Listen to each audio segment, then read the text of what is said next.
మీ బాధలన్నీ అర్థం చేసుకునే వాళ్ళు, కరెక్ట్గా మీకు పేదవాళ్ళకి న్యాయం చేసేవాళ్ళని పెట్టాం. అర్థమైంది కదా, అందుకని కొత్త ఎంఆర్ఓని కలవండి. నేను కూడా ఫోన్ చేస్తాను. నెంబర్ లేదన్నారు కదా మీ దగ్గర, ఆర్డీఓ గారికి డైరెక్ట్గా పెడుతున్నాను నేను మెసేజ్. ఆర్డీఓ గారి ద్వారా అది ఫాలోఅప్ చేయించి అక్కడ కేసు రిజిస్టర్ అయితే మీకు ప్రాబ్లం ఉండదు. ఇంకా అందుకని ఇది హేమంత్ కుమార్ అన్న అతను మన డిప్యూటీ సీఎం గారు అరేంజ్ చేసిన గ్రీవెన్స్ సెల్కి వచ్చి కంప్లైంట్ చేస్తున్నాడమ్మా, తన ల్యాండ్ మీదకి వెళ్లకుండా ఇబ్బంది పెడుతున్నారని. అది జామీ ఏదో అతను ఫైల్ అయితే ఒకసారి అదే మీకు తెలుసంట కదా కేసు అంతా మొత్తం. పిల్లల హేమంత్ ఏమవుతుంది, ఎలా రిజాల్వ్ చేద్దామని ప్లాన్ చేస్తున్నారు ఒకసారి చెప్పండి. పాపం చాలా ఇబ్బంది పడుతున్నాడు.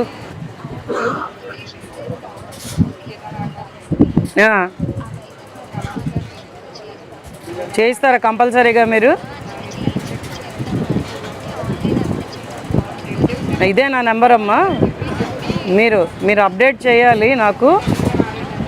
సో ఒకసారి లైన్లో ఉండండి. హేమంత్ మ్యూటేషన్స్ స్టార్ట్ అవ్వగానే నీకు చేయించి ఆవిడ చేస్తానని చెప్తున్నారు స్వాతి గారు.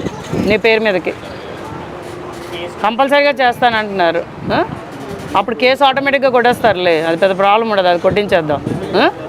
ఆ కేసు కూడా కొట్టించేటట్టు చూడమ్మా. సివిల్ కేసు ఏదో ఫైల్ చేసి ఇబ్బంది పెడుతున్నాడంట కదా సర్పంచ్. కొంచెం అతను హ్యాండిక్యాప్డ్ చదువుకున్న మనిషి, మీరు హెల్ప్ చేయాలి. కొంచెం కష్టపడి తిరుగుతున్నాడు, ఇబ్బందులు పడుతున్నాడు. ఓకే అమ్మా, కొంచెం అది మ్యూటేషన్ అది చేంజ్ చేసి రికార్డులు అవి మార్చి నాకు అప్డేట్ చేయండి. చేయండి అమ్మా. ఓకే, థ్యాంక్స్ అమ్మా. బాయ్.